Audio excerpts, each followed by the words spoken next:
može. Poštovani srpski član predsjedništva, uvaženi predsjedniče Vlade Republike Srpske, preosvešteni vladiko, poštovane dame i gospodo, uvaženi gosti, svi koji pratite uživo prenos, čast mi je i neizmjerno zadovoljstvo da vas pozdravim u ovom impozantnom zdanju koje danas svečano otvaramo na radost svih sportista, a na ponos grada Trebinja i cijele Republike Srpske.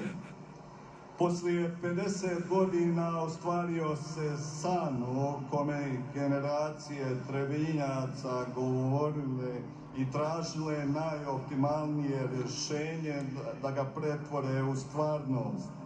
Bila je to i želja i htjenje i obaveza da zatvoreni olimpijski bazen postave ne stvar izbora, već odgovorna i promišljena odluka da Trebinje, a samim tim i cijela Hercegovina i Republika Srpska dobiju sportsko-rekreativni objekat kakav zaslužuju. Dame i gospodo, čast da uveličaju ovo svečano otvaranje zatvorenog olimpijskog bazena imaju reprezentacije Srbije i Crne Gore koje će odigrati vaterpolo utakmicu.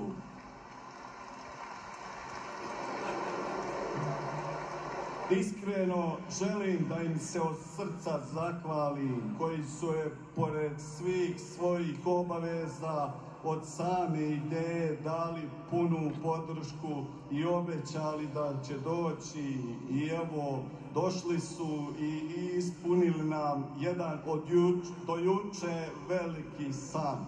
Hvala gospodinu Dejanu Saviću, selektoru reprezentacije Srbije.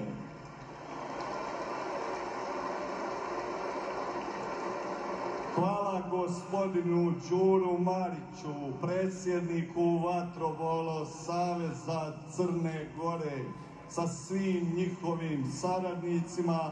Hvala igračima i molim vas da ih pozdravite još jačim aplauzom.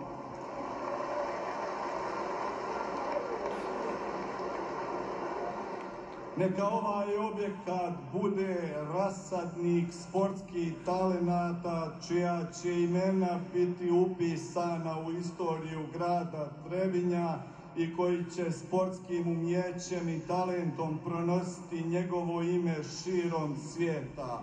Za naše Trebinje, za našu Republiku Srpsku, živjeli! Hvala!